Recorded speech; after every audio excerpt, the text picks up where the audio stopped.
Hello students, আমরা কখনো ভেবে দেখেছি এক দুরন্ত গতির ট্রেন যেটা বিস্তীর্ণ বরফের মধ্য দিয়ে গতি চলছে, আবার কখনো একটা বিস্তীর্ণ তৃণভূমি তার মধ্য দিয়ে দুরন্ত গতির ট্রেন চলছে? না, এটা কোনো গল্প কথা নয়। এটা আমাদের ভারতবর্ষে অবস্থিত আমাদের কেন্দ্রশাসিত অঞ্চল জম্মু কাশ্মীর, অর্থাৎ জম্মু এবং কাশ্মীর এই অঞ্চলে ঘটে যাওয়া এক বিস্তীর্ণ অঞ্চলে তৈরি হওয়া এক প্রজেক্টের নাম, যেটা আমাদেরকে নিয়ে এসেছে একটা দুর্দান্ত মাইলস্টোন, বা আমরা বলতে পারি ভারতীয়দের মাথায় এক মুকুট। এই মুকুটে অনেক মুক্ত রয়েছে। সেই মুক্তগুলোর প্রজেক্টগুলোর নাম আমরা ডিসকাস করব, যেখানে আমরা জানবো সেই মুক্তগুলো কোথা থেকে কোথায়, বা কোন টানেল রয়েছে, কোন প্রজেক্ট রয়েছে, কোন ব্রিজ রয়েছে, সবকিছু জানবো। আজকে আমি তোমাদের দেবশঙ্কর স্যার O2 একাডেমির বদমাস ইউটিউব চ্যানেলে সবাইকে ওয়েলকাম জানাচ্ছি।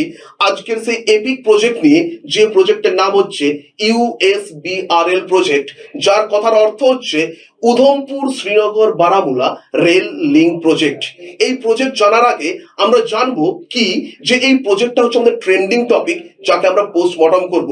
অর্থাৎ জানবো সেই প্রজেক্টটা কোথায় রয়েছে, কোথা থেকে কতদূর পর্যন্ত সেটা কানেক্ট করছে, এবং তার সঙ্গে তার মধ্যে অবস্থিত কি টানেল, কি ব্রিজ, সবকিছু নিয়ে আমরা ডিসকাস করব। তো চলে আসি ফার্স্ট, একদম প্রথমেই আমাদের যে ইউনিয়ন রেলওয়ে মিনিস্টার রয়েছে, সবাই দেখতেই পাচ্ছ, অশ্বিনী বৈষ্ণব, তিনি বলেছেন, তার কথা অনুযায়ী তার স্টেটমেন্ট রয়েছে একটা, বলা হচ্ছে কি, Udhampur Srinagar Baramulla rail link despite being one of the most difficult project. হ্যাঁ, অবশ্যই এটা একটা ডিফিকাল্ট প্রজেক্ট। কেন বলতো? তার কারণ হচ্ছে, আমরা শুরুতেই কি বললাম, এই প্রজেক্ট জম্মু কাশ্মীরে অবস্থান করছে। তারপরে জম্মু কাশ্মীরের তিনটে পরপর রেঞ্জ রয়েছে। একটা কি শিবালিক, তার উপরে রয়েছে হিমাচল, তার উপরে রয়েছে গ্রেটার। তারপরে শিবালিকের ন্যূনতম উচ্চতা 600 মিটার, আর গ্রেটার হিমালয়ের সর্বোচ্চ উচ্চতা বা সব থেকে বেশি উচ্চতা 6000 মিটার। তার মানে আমরা 600 থেকে 6000 পর্যন্ত ওভারকাম করতে পেরেছি শুধুমাত্র আমাদের টেকনোলজিক্যাল সাপোর্ট, শুধুমাত্র আমাদের প্রফেশনাল সাপোর্টের জন্য আজকে আমরা এই প্রজেক্টটাকে, ডিফিকাল্ট প্রজেক্টটাকে ওভারকাম করতে পেরেছি। তার সঙ্গে তিনি আরো বলেছেন যে not only has adequate global safety provision, but it also preserve Himalayan ecology. এটা শুধুমাত্র সেই সেফটিটাকে লক্ষ্য রাখেনি, তার সঙ্গে হিমালয়ান যে বায়োডাইভার্সিটি বা ইকোলজি রয়েছে সেটাকেও কিন্তু সংরক্ষণ করতে সক্ষম হয়েছে। তার মানে এই প্রজেক্টটা, আশা করি তোমরা বুঝতেই পারছো কতটা আমাদের কাছে ইম্পর্টেন্ট, কতটা ভাইটাল। তার কারণের জন্য একে আমরা নামকরণ করেছি the epic project, the USBRL project. তো চলো শুরু করি আমরা সেই প্রজেক্টটা, দ্য USBRL প্রজেক্ট। প্রথমেই আমরা দেখে নিই এই প্রজেক্টটা, যে USBRL প্রজেক্ট, এর টোটাল লেন্থ কত কিলোমিটার? 272 কিলোমিটার। যেটা দেখো কত তারিখ, জুন, 6 জুন আমাদের প্রাইম মিনিস্টার শ্রী নরেন্দ্র দামোদর দাস মোদী তিনি ইন্ট্রোডিউস করেছেন। কত সালে? 2025 সালে। কত তারিখ? 6 জুন ইন্ট্রোডিউস করা হয়েছে। এবারে কথা হচ্ছে, এই প্রজেক্টটার ক্ষেত্রে আমরা পরবর্তী পার্টে যদি দেখি, সেটা দেখা যাচ্ছে কি, এই প্রজেক্টটা আমাদের জম্মু কাশ্মীরের টোটাল ডিস্ট্রিক্ট, কতগুলো ডিস্ট্রিক্ট? 8টা ডিস্ট্রিক্ট নিয়ে তৈরি করা হয়েছে। 8টা ডিস্ট্রিক্টের উপর কিন্তু এই প্রজেক্টটা বা এই রেল লিঙ্কটার কিন্তু অবস্থান রয়েছে। এবং তার সঙ্গে বলতে গেলে আমরা বলতে পারি, এই প্রজেক্টটা তৈরি করতে গেলে অবশ্যই ভাবে আমাদের ল্যান্ড কালেক্ট করতে হবে, ল্যান্ড ক্যাপচার করতে হবে, এবং ল্যান্ডের উপর দিয়ে রেল লাইনটাকে নিয়ে যেতে হবে। তার জন্য এমন কিছু প্রপার্টিজ রয়েছে, গভর্নমেন্ট প্রপার্টি, আবার এমন কিছু প্রপার্টি রয়েছে প্রাইভেট প্রপার্টি, টোটালটাই কিন্তু অ্যাকোয়ার করা হয়েছে। সেই তথ্য আমরা এখানে দেখি। আমাদের এই টোটাল প্রজেক্টে দেখো 1559.48 হেক্টর, এটা কিন্তু প্রাইভেট ল্যান্ড অ্যাকোয়ার করা হয়েছে, এবং গভর্নমেন্ট ল্যান্ড অ্যাকোয়ার করা হয়েছে দেখো 276.71 হেক্টর। তার মানে একটা বিস্তীর্ণ অঞ্চলকে কিন্তু অ্যাকোয়ার করা হয়েছে। তার জন্য কিন্তু গভর্নমেন্ট পেও করেছে। কত টাকা পে করেছে দেখো নিচেই রয়েছে। এখনো পর্যন্ত এই প্রজেক্টের জন্য পে করা হয়েছে 816.21 crore। এই টাকা কিন্তু পে করা হয়ে গেছে। তার মানে আমরা এতক্ষণ পর্যন্ত কি জানলাম, আমাদের এই প্রজেক্ট কত তারিখ? 6 জুন 2025 সালে নরেন্দ্র দামোদর দাস মোদী ইন্ট্রোডিউস করেছে। কত কিলোমিটার দৈর্ঘ্যে? 272 কিলোমিটার দৈর্ঘ্যে। যার মধ্যে কতগুলো ডিস্ট্রিক্ট আছে? যার মধ্যে ডিস্ট্রিক্ট রয়েছে কটা? 8টা। যার মধ্যে প্রাইভেট ল্যান্ড অ্যাকোয়ার করা হয়েছে কত? 1559.48 হেক্টর, এবং গভর্নমেন্ট ল্যান্ড অ্যাকোয়ার করা হয়েছে কত? 276.71 হেক্টর। ওকে, এবার আমরা জানবো কি পরের স্লাইডে, সেখানে দেখবো কি এই যে আমরা 8টা ডিস্ট্রিক্টের কথা বললাম, সে 8টা ডিস্ট্রিক্টের নাম কি কি। প্রথম 1 নম্বর আমাদের যে ডিস্ট্রিক্ট আসছে যার নাম কি উধমপুর ফার্স্ট। সেকেন্ড আমরা যে ডিস্ট্রিক্ট পাচ্ছি তার নাম কি রিয়াসি। 3 নম্বর যে ডিস্ট্রিক্ট পাবো তার নাম দেখো রয়েছে রামবান। 4 নম্বর যে ডিস্ট্রিক্ট পাবো তার নাম দেখো অনন্তনাগ। 5 নম্বর যে ডিস্ট্রিক্ট আসছে যার নাম হচ্ছে পুলওয়ামা। 6 নম্বর যে ডিস্ট্রিক্ট আসছে যার নাম হচ্ছে কি বাডগাম। 7 নম্বর ডিস্ট্রিক্ট দেখো সেটা রয়েছে কি শ্রীনগর। 8 নম্বর যে ডিস্ট্রিক্টটা আমরা পাচ্ছি সেটা হচ্ছে বারামুলা। তাহলে কতগুলো ডিস্ট্রিক্ট আমরা দেখতে পেলাম? 8টা ডিস্ট্রিক্ট। কি কি এক এক করে শুরু করি। ফার্স্ট উধমপুর, সেকেন্ড কি রিয়াসি, থার্ড হচ্ছে কি আমাদের রামবান, নাম্বার 4 রয়েছে কি অনন্তনাগ, 6, 7, 8 এভাবে যদি পুলওয়ামা, বাডগাম, শ্রীনগর এবং বারামুলা।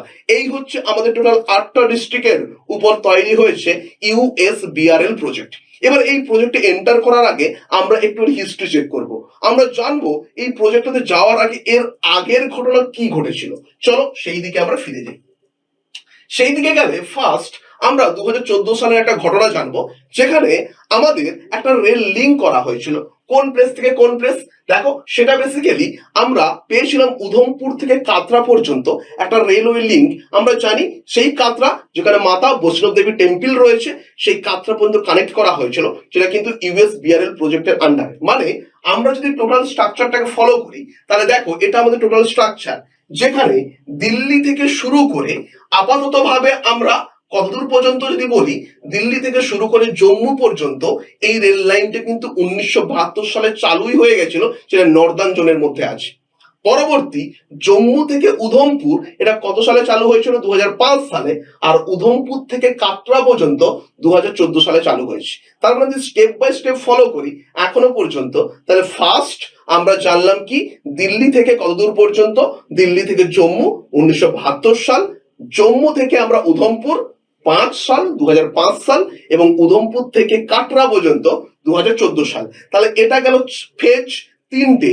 এখনো 2টো ফেজ আছে, সেই 2টো ফেজে আমরা যাবো। তার আগে বলে নেই আমাদের O2 একাডেমিয়া তোমাদের জন্য নিয়ে এসছে একটা নির্দিষ্ট প্ল্যাটফর্ম।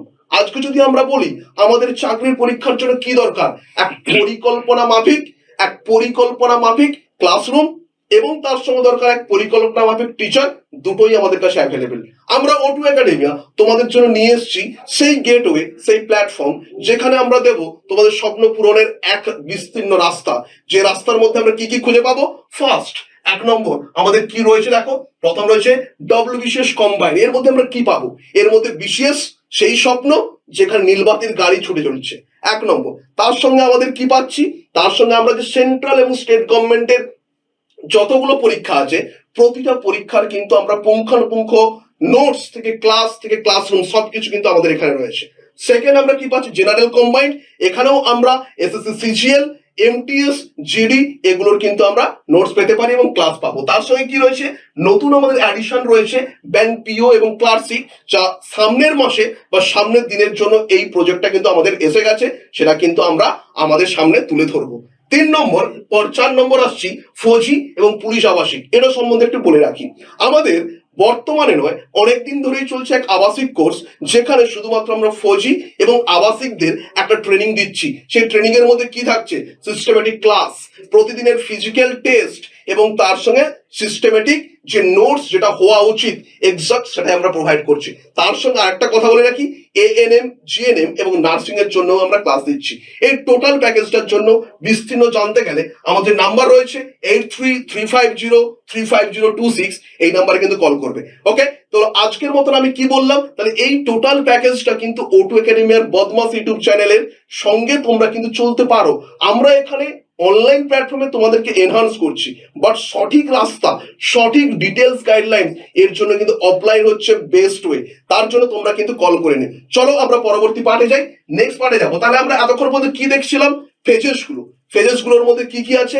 1 নম্বর আমরা পড়েছিলাম। দেখো জিনিসটা কি কি আমরা ছিলাম একটু দেখে নিই। যদি শুরু করি আমরা প্রথম থেকে, আমাদের পার্টগুলো কি কি আছে। প্রথম আমরা পেলাম কি 1 নম্বর দিল্লি বা দিল্লি থেকে শুরু করলাম জার্নি। সেটা গিয়ে কোথায় কমপ্লিট করছে? সেটা কোথায় গিয়ে কমপ্লিট করছে? জম্মুতে কমপ্লিট করেছে। জম্মু থেকে সেটা পৌঁছেছে কোথায়? উধমপুর। উধমপুর থেকে আমরা তাকে নিয়ে যাব কোথায়? কাটরা। কাটরার পর সেটা চলে যাবে কোথায়? বানিহাল। বানিহাল, বানিহালের পর এটা পৌঁছে যাবে কোথায়? বারামুলা। বারামুলা। তার মানে প্রথম দিল্লি থেকে জম্মু এই সেকশনটা চালু হয়েছে কত? 1972 তে, এক্ষুনি আমরা বললাম। সেকেন্ড, জম্মু থেকে উধমপুর এটা চালু হয়েছে কত? 2005, এক্ষুনি আমরা জেনেছি। 3 নম্বর, উধমপুর থেকে কাটরা 2000 কত সালে? 14 সালে চালু হয়েছে। তাহলে বাকি দুটো সেকশন এখনো কোথায়? অবশ্যই ভাবে আছে, সেটা আমরা জানবো। বলে নেই, এখানে বারামুলা থেকে বানিহাল 2013 সালে চালু হয়েছে এবং কাটরা টু বানিহাল 2025 সালে চালু হয়েছে। তার মানে এখান থেকে লক্ষ্য করে দেখো, এই দিল্লি, জম্মু, উধমপুর এই টোটাল সেকশনটা কিন্তু শিবালিক হিমালয়ের পার্ট। এটা টোটালটাই শিবালিক হিমালয়ের পার্ট। আবার ওদিকে বারামুলা বানিহাল এটা কিসের পার্ট? গ্রেটার হিমালয়ের পার্ট। গ্রেটার হিমালয়ার পার্ট। আর তাহলে মধ্যখানের এই অঞ্চলটা কিসের পার্ট? এটা হিমাচল হিমালয়ের পার্ট। হিমাচল হিমালয়ার পার্ট। তার মানে আমরা এখান থেকে বলতে পারি যে এই যে টোটাল প্রজেক্টটা, লক্ষ্য করে দেখো সিস্টেমেটিক ওয়েতে লেখা রয়েছে, এই টোটাল প্রজেক্টটা তিনটে রেঞ্জকে পরপর কি করেছে? কানেক্ট করেছে। শিবালিক হিমালয়, তারপরে হিমাচল হিমালয়, তারপরে গ্রেটার হিমালয়। তার মানে প্রথমের এই পার্টটা হচ্ছে শিবালিকের পার্ট, উপরের এই পার্টটা হচ্ছে গ্রেটারের পার্ট, মধ্যখানে দেখো হিমাচলের পার্ট। তার মানে আমাদের যে রেল লিঙ্কে দেখো লাস্টের পার্টটুকু দেখো, লক্ষ্য করে দেখো, এই উধমপুর থেকে শুরু করে, এই উধমপুর কাটরা থেকে শুরু করে বানিহাল এই সেকশনটা তৈরি করতে সবার থেকে দেরি টাইম লেগেছে। তার কারণ কি? এখানে আমাদের এলিভেশন বেড়েছে। যখন এলিভেশন বাড়বে তখনই আমাদের মাথার মধ্যে দক্ষতার প্রয়োজন হবে। সেই দক্ষতার জন্য আমরা বিভিন্ন জায়গায়, যেমন আইআইটি রোডকে, আইআইটি দিল্লি, এখান থেকে আমরা ইঞ্জিনিয়ারদেরকে নিয়ে এসেছি সেই প্রজেক্টটাকে কি করার জন্য? জাস্টিফাই করার জন্য, সেই প্রজেক্টটাকে কি করার জন্য? লঞ্চ করার জন্য, সেই প্রজেক্টটাকে ফুলফিল করার জন্য। তো চলো ফেজেস গুলো আমরা একটু দেখে নিই, কি কি ফেজেস গুলো রয়েছে। দেখো, 1 নম্বর আমরা কি বললাম? ফেজ 1-এ আমরা 2005 সালে উধমপুর থেকে জম্মু ফেজটাকে আমরা পেয়েছি। 2 নম্বর আমরা পেয়েছি কি? 2000 কত সালে? 13 সালে বানিহাল থেকে বারামুলা পেয়েছি। তারপর আমরা কত সাল? 2014 সালে দেখো উধমপুর থেকে কাটরা পেয়েছি, এবং লাস্ট 2024 এবং 25 সাল নাগাদ আমরা পেয়েছি কি? কাটরা টু বানিহাল সেকশনটা। তার মানে এই যে টোটাল পার্টটা পরপর কিন্তু সিস্টেমেটিক ওয়েতে রয়েছে। 1 নম্বর সেই উধমপুর, তারপরে কাটরা, কাটরা থেকে বানিহাল, বানিহাল থেকে বারামুলা, বারামুলা হয়ে এটা চলে যাচ্ছে, কমপ্লিট করছে। চলে আসি পরবর্তী পার্টে।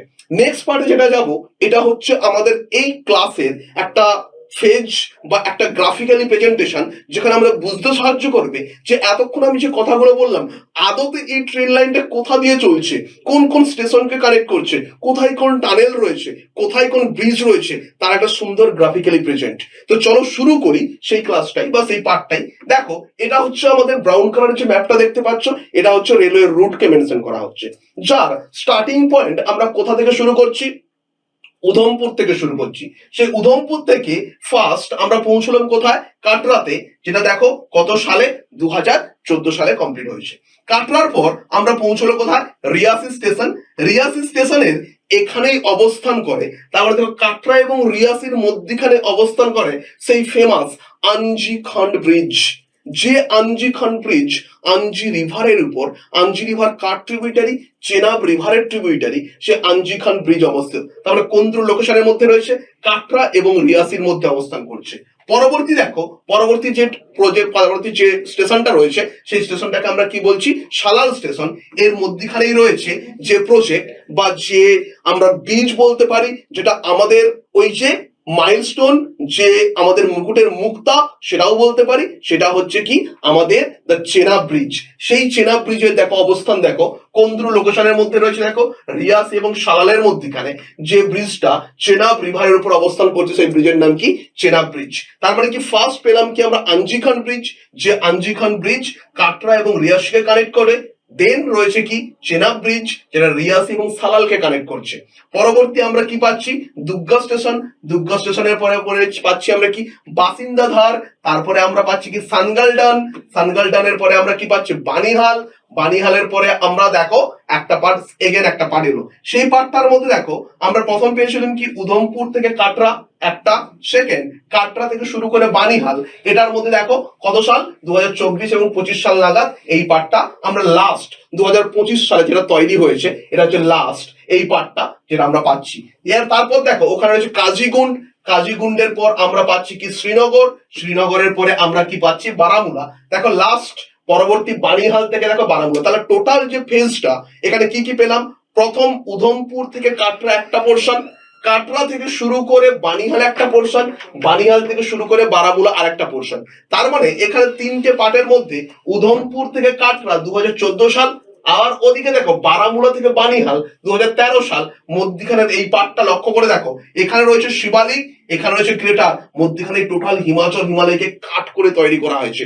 কাট করা হয়েছে মানে কি, অবশ্যই তার মধ্যে কি থাকবে, টানেল থাকবে। সেই টানেল গুলোর দেখো অবস্থান আমরা লক্ষ্য করবো। ফার্স্ট দেখো বানিহাল থেকে কাজীগুন্ডের মধ্যে রয়েছে কি পীরপাঞ্জল টানেল। তারপর দেখো এখানে দেখো T50 টানেল রয়েছে বানিহালের কাছেই। তারপরে দেখো T49 টানেল রয়েছে, তারপরে রয়েছে দেখো T48 টানেল রয়েছে এবং T15 টানেল রয়েছে। তারপরে দেখো টোটাল এই অঞ্চলটা যেহেতু স্টিপি মাউন্টেন রেঞ্জ রয়েছে, খাড়াই পার্বত্য অঞ্চল রয়েছে, তার কারণের জন্য এখানে কিন্তু ব্যাপক মাত্রায় টানেল কনস্ট্রাক্ট করতে হয়েছে। তবে টানেলের মধ্যখান দিয়েই কিন্তু এই ট্রেন আমাদের ছুটে চলছে দিগন্ত বিস্তৃত অঞ্চলের উপর দিয়ে। তার মানে আমরা এখান থেকে বলতে পারি এই যে শিবালিক, এই যে গ্রেটার, মধ্যখানের যে সেকশনটা, মধ্যখানের যে হিমালয় সেকশনটা, এখানে কিন্তু বিস্তীর্ণ অঞ্চল জুড়ে টানেলের অবস্থান রয়েছে, যার মধ্যে এই T50 টানেল, T49 টানেল, এগুলো কিন্তু আপকামিং আমাদের ক্লাসের নোটসের আকারে আসছে। তার মানে আজকে আমরা এতদূর পর্যন্ত ক্লাসটা করলাম, সেই ক্লাসের ক্ষেত্রে আমরা কি জানলাম, প্রজেক্টের ইন্ট্রোডাকশন, এবং সেই প্রজেক্ট কোন প্লেস থেকে কোন প্লেসে কানেক্ট করছে এবং কোথায় কোন ব্রিজ রয়েছে, কোথায় কোন টানেল রয়েছে। নেক্সট ক্লাস আমাদের আসছে যেখানে আমরা জানবো ওই ব্রিজ এবং ওই টানেলগুলোর স্পেসিফিকেশন কি, কোন প্লেস থেকে কোন প্লেস এক্স্যাক্টলি রয়েছে এবং তার সঙ্গে ডিটেলস ইনফরমেশন। তো চলো আজকের মতন কমপ্লিট করলাম। নেক্সট ক্লাসে আমরা এই পার্টের সেকেন্ড পার্ট নিয়ে আসবো, যেখানে জানবো বাকি রিমেনিং অংশ। ততক্ষণ পর্যন্ত থ্যাংক ইউ, টাটা এবং বাই।